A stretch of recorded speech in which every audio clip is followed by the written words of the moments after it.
Welcome my dear students. मैं आपका स्वागत करता हूं आज अपने YouTube चैनल पे। ठीक है, आज मेरा सबसे पहला दिन है और मेरी सबसे पहली वीडियो है।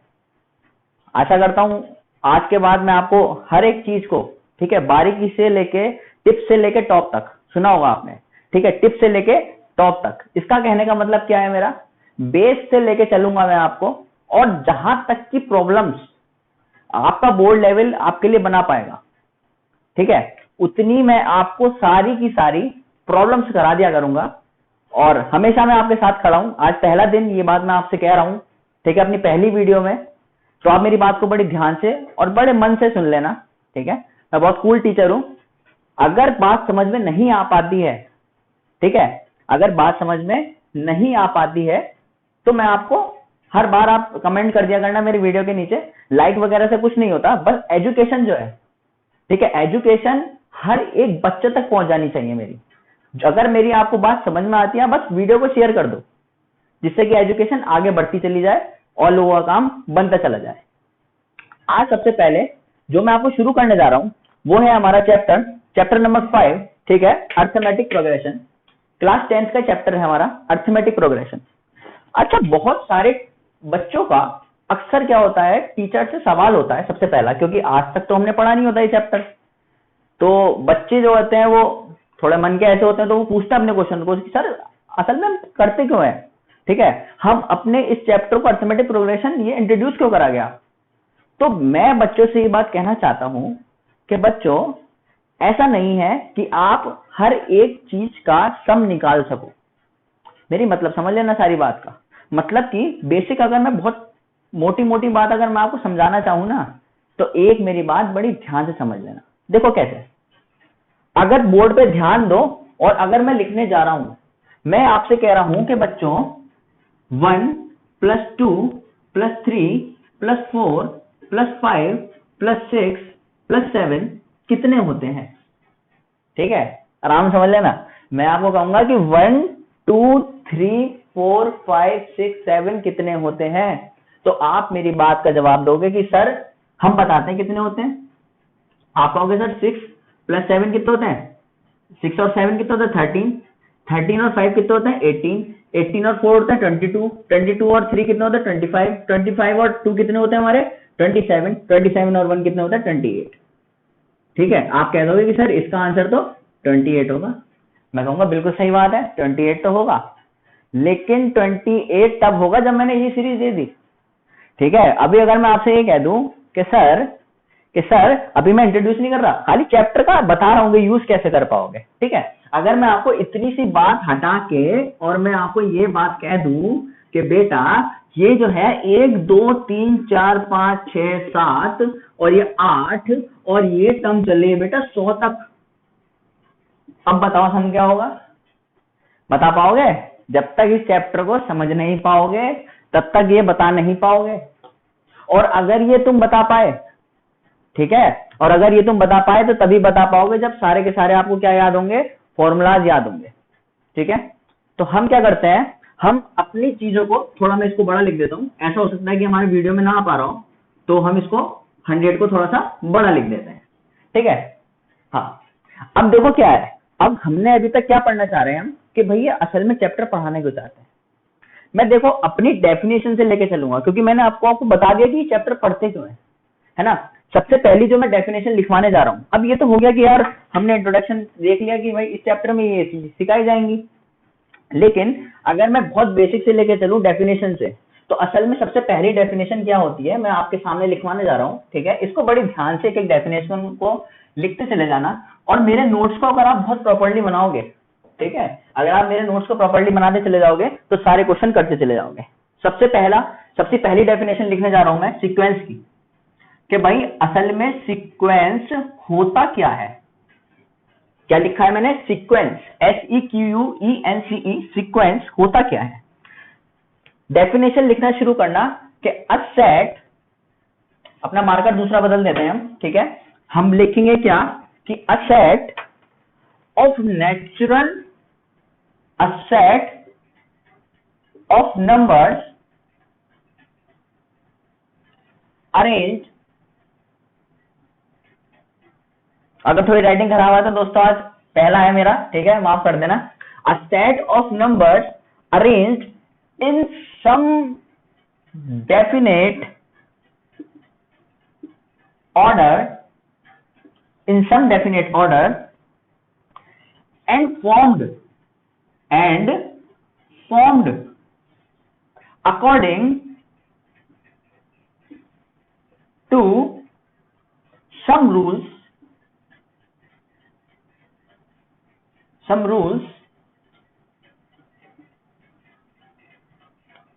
is called a sequence। मतलब सर कहना क्या चाहता है, ठीक है, आपने सर ये बात तो बता दी कि ये बात डेफिनेशन से कुछ हजम नहीं हो पाई। कह रहा है sequence, a set of numbers arrange in some definite order, मतलब कि कोई ऐसा सेट जो एक अरेंज करा गया है एक डेफिनेट ऑर्डर में, ठीक है, एक डेफिनेट ऑर्डर में करा गया है, and formed according to some rules is called a sequence. जो किसी रूल के द्वारा खाली लिखा गया है, अभी प्लस माइनस का साइन इसमें कुछ भी नहीं आएगा, ठीक है। जैसे फॉर एग्जांपल अगर मैं आपसे कहना चाहूं कि सीक्वेंस का एक एग्जांपल लिख देते हैं, तो अगर मैं ये बात लिख दूंगा आपको 2 4 6 8 10 12 और ऐसे करके क्या लिखता चला जाऊं, मैं आगे तक आपको लिखता चला जाऊं। या फिर मैं अगर आपको क्या कह दूं, मैं कहता हूं कि बच्चे यहां ये लिख लो 7 14 21, ठीक है, फिर क्या लिखोगे 7 1 7 7 2 40 7 2 21 7 4 28 और ऐसे आगे लिखते चले जाओगे। तो आप यहां एक बात मुझसे कह सकते हो, कहोगे कि सर हमें कोई ना कोई एक डेफिनेट पैटर्न दिख रहा है, यहाँ पे क्या पैटर्न दिख रहा है, देख लो 2 से 4 पे जाने पे हमने 2 से मल्टीप्लाई करा है, और 4 से, या फिर नहीं, हमने गलत बोल गए हम यहाँ पे, देखो मेरी बात सुनो, 2 से 4 पे जाने पे हमने 2 प्लस करा है, 4 से 6 जाने पे भी 2 प्लस करा है, 6 से 8 जाने पे भी 2 प्लस करा है, 8 से 10 जाने पे भी 2 प्लस करा, और ऐसे ही आगे क्या होता चला जाएगा, 2 प्लस होते चले जाएंगे।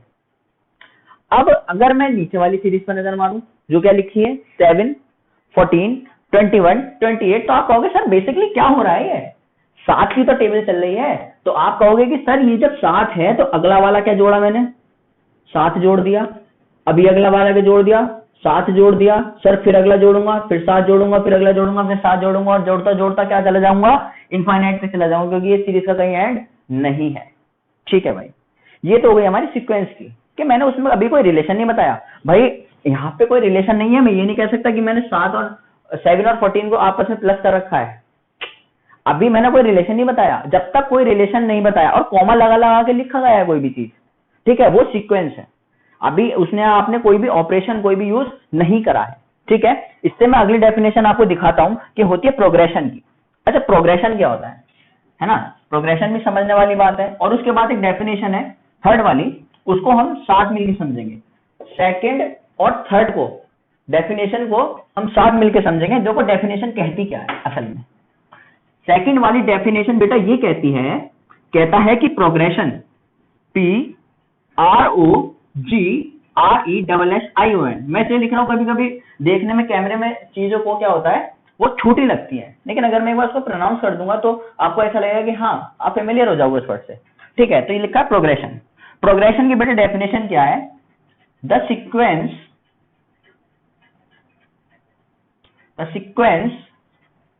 that follows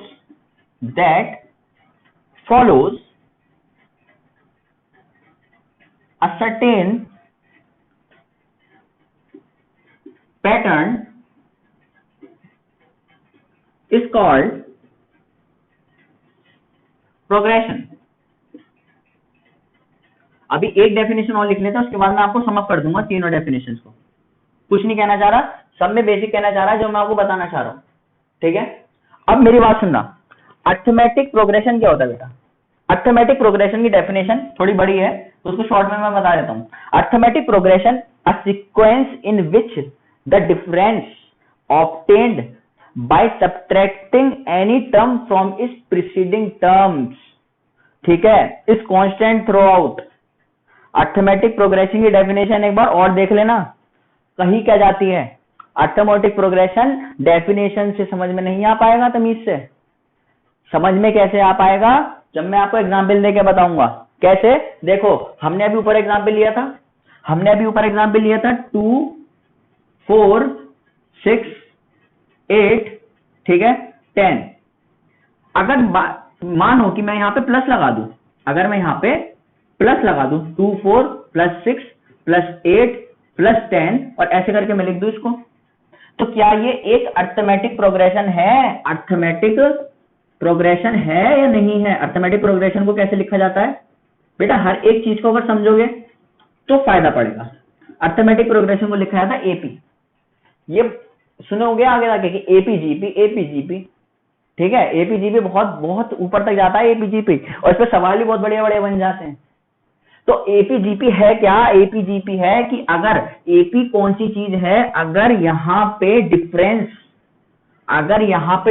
कांस्टेंट है। मैंने दोबारा बोल देता हूं डेफिनेशन कि a sequence in which the difference obtained by subtracting any term from its preceding terms. जैसे कि अगर मैं यहाँ पे 2 को एक A1 टर्म मान लूं, 4 को A2 टर्म मान लूं, 6 को A3 मान लूं, इसको A4 मान लूं और इसको A5 मान लूं, तो सर आप ये बात कह सकते हो कि सर अगर आप A2 टर्म में से A1 टर्म घटा दोगे तो 4 में से 2 घटाओगे तो सर 2 ही मिलेगा या नहीं मिलेगा। अगर आप कहोगे कि सर A3 में से A2 घटा दोगे, देखो प्रीसीडिंग टर्म का मतलब पता है क्या है?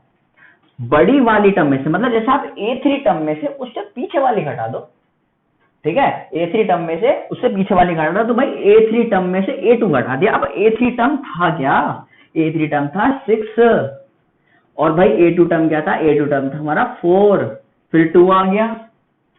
अब अच्छा एक बार और देख लेते हैं। कहोगे सर वैसे तो बोर कर रहे हो, लेकिन बोर नहीं कर रहा, समझाने की बात कर रहा हूँ कि थर्ड स्टेप पे भी देख लो एक बार, क्या ये चल रहा है नहीं चल रहा, क्योंकि यहाँ पे चेक कराएगा आपको, अगली एक्सरसाइज में चेक कराएगा, कहेगा कि ये अर्थमेटिक प्रोग्रेशन है भी या फिर नहीं है। तो देखो A4 कितना हो जाएगा कि सर A4 हो जाएगा 8 और उसमें से A3 हो जाएगा 6, तो भाई 2।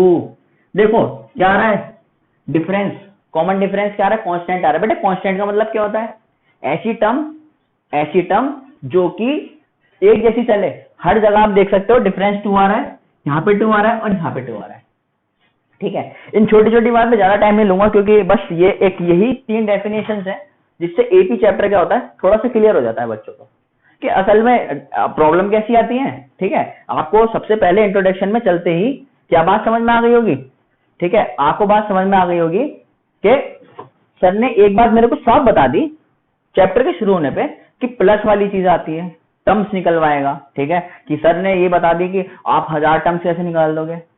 मैंने कहा था 2 + 4 + 6 + 8 + 10 प्लस कहां तक? 100 तक। मान लो 100 तक तो निकाल लोगे हिम्मत मार के। अगर यहाँ 1 लाख लिख देता तो क्या कर लेते? नहीं हो पाता, कहते सर नहीं होएगा हमसे, ठीक है। तो ऐसे में करेंगे क्या? ऐसे में सर बैठे हैं, अभी इंट्रोडक्शन पढ़ाएंगे, सारे सवाल जितने तमाम सवाल हैं पूरी एक्सरसाइज के अंदर सब आप सारे के सारे एक बारी में कर पाओगे। तो अब हम चलते हैं अपने इंट्रोडक्शन के ऊपर, जो कि हमारे चैप्टर के अंदर दे रखा है, ठीक है। क्योंकि एनसीईआरटी क्या होता है? भगवान होती है हमारी, है ना। वो कहते हैं कि भाई 10th का पेपर या तो एनसीईआरटी से आएगा या एनसीईआरटी एग्जाम्पलर से आएगा, ठीक है। इसके ऊपर मैं एक सेपरेट वीडियो बनाऊंगा कि एनसीईआरटी और एनसीईआरटी एग्जाम्पलर में से इसके अलावा फिर और क्या पढ़े, ठीक है। तो अब मैं आपको चैप्टर नंबर 5 जो एनसीईआरटी का अर्थमेटिक प्रोग्रेशन, ठीक है, उसके इंट्रोडक्शन वहां पे लिखा है। तो वहां पे हर एक चीज दे रखी है कि भाई जरूरी नहीं है कि कोई टर्म बढ़ रही है, क्या पता भाई कोई चीज ऐसे भी तो हो सकती है। यहाँ पे इसको मिटा दूं तो जरूरी नहीं है कि अर्थमेटिक प्रोग्रेशन जो है वो बढ़ेगा ही बढ़ेगा, ठीक है। हर जगह पे ये नहीं होगा कि बढ़ेगा। क्या हो सकता है कि सर चीजें घट भी तो सकती हैं, जैसे 45 लिख दूं, 43 लिख दूं, 41 लिख दिया, फिर क्या लिख दिया मैंने? 39 लिख दिया, फिर 37 लिख दिया, और ऐसे करते करते 35, 33 और 31। तो क्या हो गया सर? यहाँ पे क्या हो रहा है कि सर अगर मैं इसको A1 मानूंगा और इसको A2 मानूंगा, इसको A3 मानूंगा, तो सर एक बात बताओ, अगर आपसे पूछ लूं क्या ये बेटा AP है या नहीं है, अब क्या कहोगे कि सर AP है। AP क्यों है? क्योंकि अगर A2 में से A1 घटेगा तो आंसर क्या आएगा, 43 में से 45 जाने पे आंसर बचेगा प्लस माइनस माइनस माइनस का 2। अगर A3 में से A2 घटाओगे तो बेटा क्या मिलेगा, 41 में से 43 घटेंगे तो आंसर फिर क्या आ जाएगा आपके पास, -2 आ जाएगा। और ऐसे आप करते चले जाओगे, सब में आंसर -2 आता चला जाएगा। इसका मतलब डेफिनेशन सिर्फ कांस्टेंट याद रखनी है हमें, डेफिनेशन ये नहीं याद रखनी प्लस मारिए कि सर माइनस मारिए। कुछ बच्चे होता है सर यहाँ तो माइनस में मेरा आंसर आ गया डी का, तो ऐसा नहीं है, डी प्लस में और माइनस में दोनों में आ सकता है। पर चीज क्या होनी चाहिए, हमारी कांस्टेंट होनी चाहिए। कांस्टेंट मतलब जो चलती चली जा रही है, ठीक है। अब मैं आपको क्या समझाता हूं, अब देखो जैसे यहाँ पे कुछ एग्जांपल्स दे रखे हैं भाई अर्थमेटिक प्रोग्रेशन के, पेज नंबर 95, पेज नंबर 95, ठीक है, 5.2 अर्थमेटिक प्रोग्रेशन लिखा है आपकी बुक के अंदर। कह रहा है consider the following list of the numbers, जैसे कि भाई बोला गया है, ठीक है। वहां पे लिखा है पहला 1 2 3 4, बिल्कुल हो रहा है यार। आप एक बात देखो, ठीक है, छोटी सी बात ही देख लो। अगर इन चीजों को आप देखना चाहते हो तो हम देख सकते हैं। हम यहाँ पे एक पैटर्न फॉलो होता देख रहे हैं हर जगह पे। पैटर्न क्या फॉलो हो रहा है, ठीक है। पेज नंबर 95 एक बार और बोल देता हूँ, 5.2 क्या लिखा है, सबसे पहला लिखा है यहाँ पे, यहाँ लिखा है एक जगह 1, यहाँ लिखा है 2, यहाँ लिखा है 3, यहाँ लिखा है 4 और फिर लिखा है डॉट डॉट। फिर लिखा है सेकंड पे, कह रहा है 100, 70, 40 और 10 और फिर डॉट डॉट। भैया यहाँ लिखा है थर्ड पे, ये -3, -2, -1, 0 फिर डॉट डॉट डॉट। भैया यहाँ पे क्या लिखा है, यहाँ पे लिखा है 3,3,3,3 और ये 3 3 3 चलते चले जाएंगे। आगे क्या लिखा है, अब ये लास्ट वाला देखो बड़े ध्यान से, ये क्या लिखा है बच्चों, ये लिखा है आपका -1.0, -1.5, -2.0, -2.5। अच्छा, तो ये तो आप बेसिकली बता सकते हो। कैसे बता सकते हो कि सर मैं आपसे कहूँ कि एपी है या नहीं है, तो क्या इजी से सवाल पूछ रहे हो सर, क्योंकि हमें तो पता चल चुका है कि एपी कब हो सकता है। अगर A2 में से A1 घटा के देखो, 2 में से 1 घटाया तो 2 में से 1 घटाया तो 1 बचेगा, 3 में से 2 घटाया तो 1 बचेगा, 4 में से 3 घटाया तो 1 बचेगा। अगर 70 में से 100 घटाया तो -30, 40 में से 70 घटाया तो -30 और ऐसे यहाँ पे क्या आएगा -30। यहां पे करोगे तो क्या आंसर आएगा, देखो कैसा आएगा, -2 माइनस करते हैं कौन सी टर्म को, उससे पीछे वाली, उसके पीछे वाली टर्म तो पहले से क्या है -3 है, तो -2 माइनस माइनस +3, अब प्लस माइनस माइनस हो जाएगा तो कितना आ जाएगा, +1 आ जाएगा। इन दोनों करोगे तो +1 आ जाएगा, ऐसे इन दोनों को माइनस करोगे तो +1 आ जाएगा, ऐसे यहाँ पे करोगे तो +1 आ जाएगा। तो मतलब क्या चलता चला आया है, ये सब एपी होते चले जा रहे हैं लाइन से सारे के सारे। ये भी भाई यहाँ देख लो, ठीक है, यहाँ देख लो, 3 में से 3 जाएगा तो 0, 3 में से 3 जाएगा 0, 3 में से 3 जाएगा 0। ये नहीं बात से मतलब रखना कि 0 आ रहे हैं, ये ध्यान रखना है कि सारे आंसर एक आने चाहिए, 0 0 0 0 0, जहां तक हमारी टर्म चल रही है। अच्छा, एक ये वाला और देख लेते हैं ना, बहुत बहुत अच्छा एग्जाम्पल है, बहुत अच्छा एग्जाम्पल है। यहाँ पे क्या लिखा है, इसमें से ये घटाओ, मतलब कि -1.5 में से क्या घटा दो क्या, -1.0। बड़े ध्यान से चीजों को समझ लेना, माइनस माइनस प्लस 1.0 कह रहा है 1.5 में से 1 घटा दो, 1.5 में से 1 घटाने में मिलेगा आधा, वो भी किसका, माइनस का, क्योंकि माइनस का ये क्या है, बड़ा है। तो आप यहाँ पे चेक कर लेना, यहाँ पे सब जगह क्या होगा, -0.5। भैया यहाँ पे भी कितना आएगा, 0.5, यहाँ पे कितना आएगा, -0.5। तो इसका मतलब क्या हो रहा है, सब एपी को फॉलो कर रहे हैं, ठीक है, एपी को फॉलो कर रहे हैं हर चीज। अब एक बात यहाँ देख लेना, जहां पे 4th 5th वाला एग्जाम्पल खत्म हुआ है, कह रहा है each term in the list is called a term. कह रहा है each of the numbers in the list is called a term. जितने भी नंबर हैं, ये थोड़े थोड़े थोड़े थोड़े जो कोमा लगा के लिखे गए हैं, ये सारे अपने आप में टर्म्स हैं। क्या है, टर्म्स हैं। अब यहां से एनसीईआरटी से सबसे लास्ट में ब्लैक से लिखा है, ठीक है, in the above list we see that the consecutive terms are obtained by adding a fixed number, ठीक है, टू द प्रीसीडिंग नंबर। अब देख तो रहे हो आप, हर जगह क्या हो रहा है, एडिंग हो रहा है प्रीसीडिंग नंबर्स में, ठीक है, कोई ना कोई तो बंदा ऐड कर रहा है या फिर कोई चीज सब्ट्रैक्ट हो रही है। तो ये बात क्या कहता है, so an arithmetic progression is a list. Arithmetic progression है क्या, अरिथमेटिक प्रोग्रेशन है क्या, ब्लैक से लिखा गया है बेटा, सारा का सारा एनसीईआरटी से पढ़ा रहा हूं, ठीक है, बड़ी एक एक लाइन बड़ी ध्यान से। एक बात याद रख लेना, एनसीईआरटी का इतना और रेफरेंस बुक का 2 पेज बराबर होते हैं। एनसीईआरटी का अगर छोटा सा पैराग्राफ समझ में आ गया ना तो बहुत बड़ी बात रहती है। इसलिए जो वो कह रहा है उसको बड़ी ध्यान से समझ लेना। So an arithmetic progression is a list of a number, किसी छोटे छोटे नंबर की लिस्ट है, in which each term is obtained, जिसमें हर एक टर्म ऐड करा गया है। हर एक टर्म हमें मिलता है क्या करने से? ऐड करने से। ठीक है, पीछे वाले टर्म में एक्सेप्ट द फर्स्ट टर्म। आप देख रहे होगे फर्स्ट टर्म में कुछ ऐड नहीं होता सर, फर्स्ट टर्म में कुछ ऐड नहीं होता। फर्स्ट टर्म ऐसी की ऐसी रखी है, आगे की जितनी होंगी उसमें या तो कोई चीज ऐड हो रही होगी बार बार, या फिर कोई चीज डिफरेंस हो रही होगी, माइनस हो रही होगी। डिफरेंस का मतलब माइनस हो रही होगी। वो आगे लिखा है दिस फिक्स टर्म इसका कॉमन डिफरेंस। ये जो बार बार आती है ना, ये जो टर्म्स हैं ये क्या है? ये कॉमन डिफरेंस है। ठीक है, और कॉमन डिफरेंस को रिप्रेजेंट करने का तरीका पता है?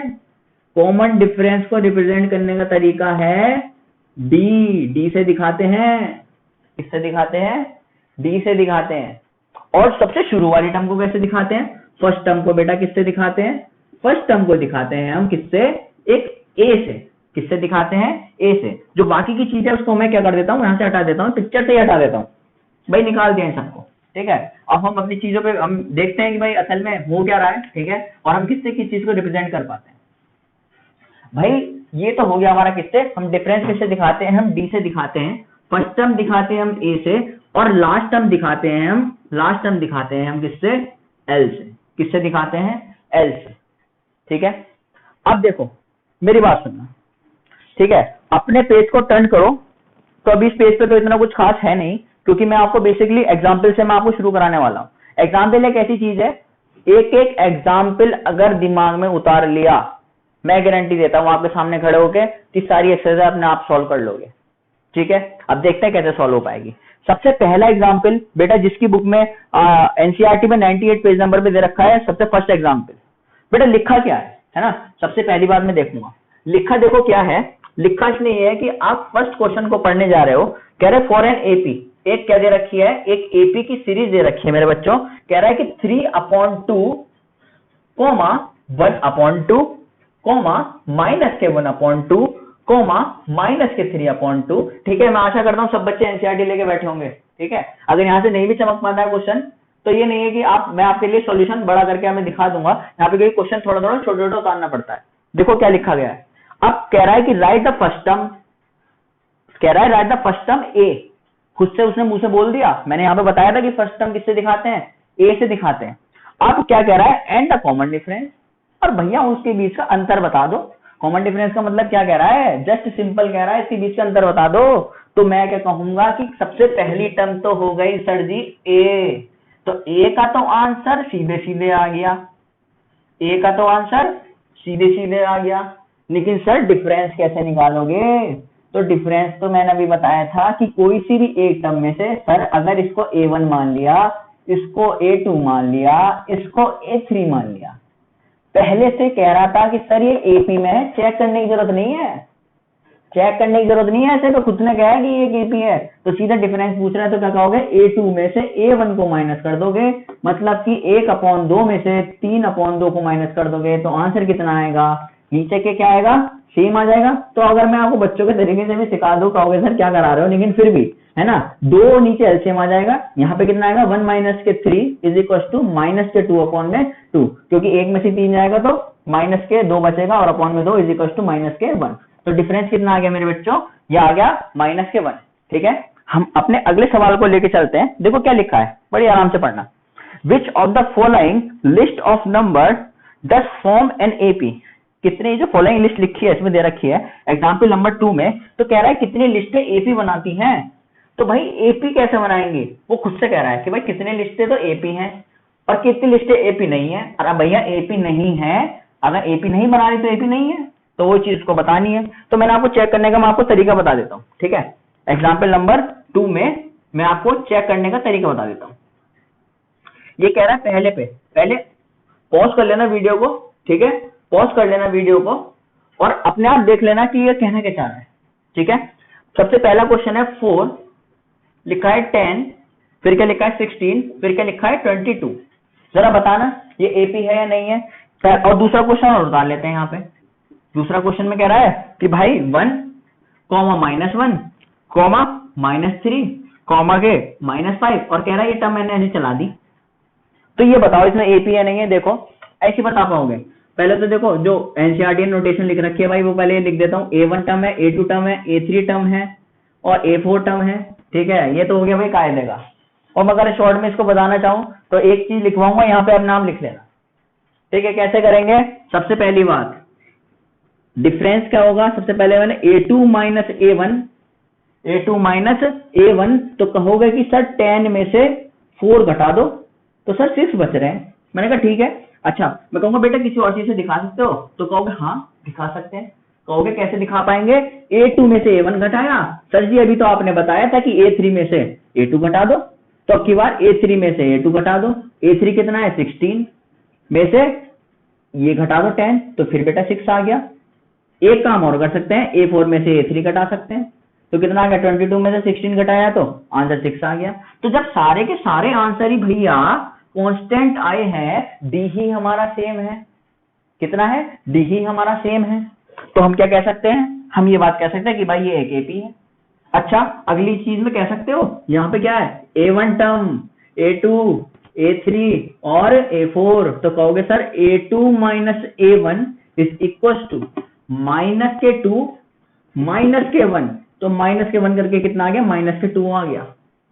A3 माइनस A2, A3 क्या है -K3 है और माइनस का कह रहा है, और यहाँ पे भी क्या है पहले से ही माइनस का है, तो सर क्या ये बात कह सकते हो माइनस का 3 ऐसी माइनस माइनस प्लस और प्लस माइनस माइनस, तो बड़े में से छोटा जाएगा, 3 में से 1 जाएगा, तो कितना बचेगा 2 बचेगा, और बड़े वाला का साइन लगा दो तो यहाँ भी कितना आ रहा है -2 आ रहा है। और सर अगर आप आगे भी सॉल्व करोगे ना इसको, अगर आप इसको आगे भी सॉल्व करोगे तो सर सबके आंसर -2 ही आएंगे।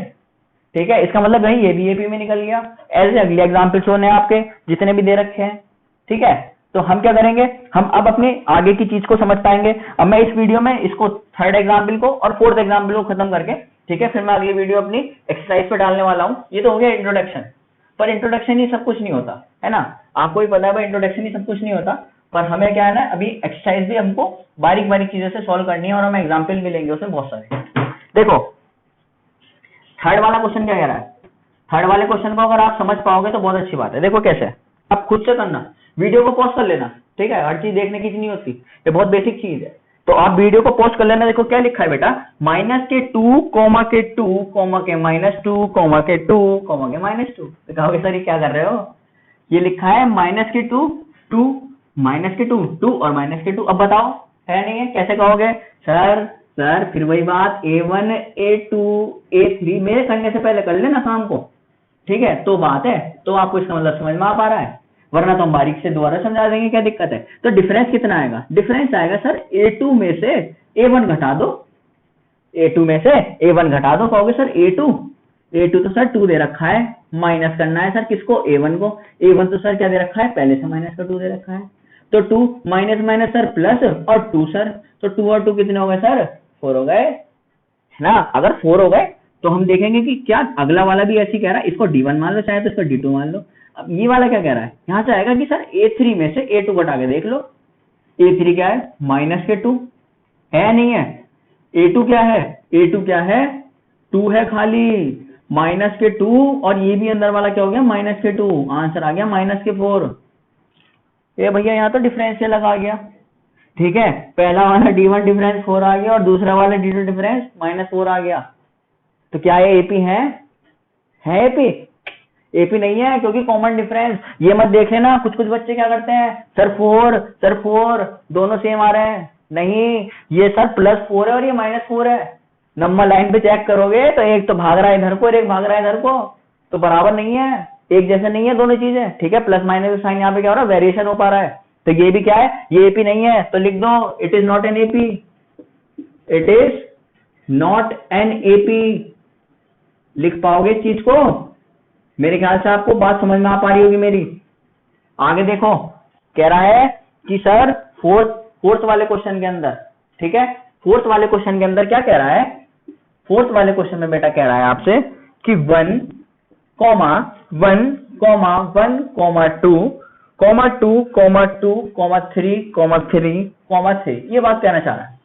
अच्छा, अगर ये बात कहना चाह रहा है तो क्या अब बता सकते हो, कहोगे सर एक बात तो बता दो कि सर A1 तो सर ये हो गया, A2 सर ये हो गया, A3 ये हो गया, A4 सर ये हो गया, A5 सर ये हो गया। अब कीवर्ड थोड़ा सा ना बड़ा निकाल लेते हैं, है ना। अब क्या ऐसा करते हैं, शुरू की थोड़ी सी टर्म को चेक कर लेते हैं, क्योंकि यहाँ पे 2, 2 भी आ रहा है और 3, 3 भी आ रहा है। नंबर डाल लेता हूँ A6, A7, A8 और A9।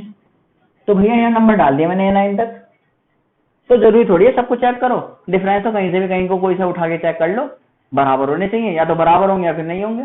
अच्छा, आप क्या कहोगे सर, अगर आप यहाँ पे क्या करते हो सर, आपने A2 में से A1 घटा के देख लो, 1 में से 1 घटाया तो सर 0 बच गया। अच्छा ठीक है, अगर मैं A4 में से A3 घटा दूं तो क्या होगा, A4 क्या है, A4 है मेरा 2 में से A3 घटा दो मतलब 1, तो यहाँ तो 1 बच गया। अच्छा, यहाँ 0 आया यहाँ 1 आया, डिफरेंस तो दोनों बराबर ही नहीं आए। अच्छा, और कुछ करके देख लो, और कुछ कर लो, तो आप 3 में से 2 घटा दो, कौन से में से, 3 में से 2, 3 वाली टर्म कौन सी है, A7 माइनस कौन सी घटा दोगे, A6 घटा दोगे। तो एक बार बताना मेरे को, यहाँ 3 लिखा है और यहाँ 2 लिखा है, 3 में से 2 घटाओगे तो फिर क्या आएगा, फिर भैया 1 आ जाएगा। इसका मतलब आप देखना है इस बात को, ये कहीं ना कहीं बच्चों को कंफ्यूज करने वाला है। देखो क्यों, यहाँ पे बार बार देखो 3 में से 3 जाएगा तो 0 बचेगा, तो 1 0 तो यहाँ पहले से लिखा है, 1 0 पहले से लिखा है, इसका आंसर 0 1 0 1 0 1 आएंगे। ठीक है, लेकिन वो सेम तो नहीं है, वो चीजें सेम तो नहीं है। डिफरेंस क्या हो रहा है, डिफरेंस बदल रहा है। मैं कहता अगर भाई सारे आंसर 0 के आ रहे हैं, अब भैया सारे आंसर 0 के आ रहे हैं तो ही तो एपी हो पाता, यहाँ तो डिफरेंस सेम है ही नहीं, तो ये एक एपी है ही नहीं। ठीक है, यहाँ पे भी लिख दो इस बात को कि दिस पैटर्न या फिर this series is not an AP, ये एपी नहीं है। ठीक है भाई, एपी नहीं है, यहाँ पे काम खत्म हो गया। ठीक है, हमारी आज इंट्रोडक्शन पूरा हो जाता है आज के अंदर। ठीक है, इसमें क्या ले लिया मैंने, सारे के सारे आपके एग्जाम्पल ले लिए, जितने भी आपके एनसीईआरटी के एग्जाम्पल्स वगैरह होते हैं। ठीक है, या फिर कोई बेस था, एपी वगैरह क्या होता है, ठीक है, सीक्वेंस क्या होता है, सीरीज क्या होता है। अगर कोई भी आपको प्रॉब्लम्स आती हैं, ठीक है, आप मेरे व्हाट्सएप नंबर, ठीक है, 9557699582 पे आप अपने व्हाट्सएप पे मेरे को प्रॉब्लम्स भेज सकते हैं। ठीक है, या फिर कोई भी क्वेरी आती है, आपको कोई भी चैप्टर, कोई भी एनसीईआरटी का चैप्टर है आपको उससे जरा सी भी कोई प्रॉब्लम्स होती हैं, ठीक है, मैं आपके लिए तैयार हूं, मैं आपको बता दूंगा।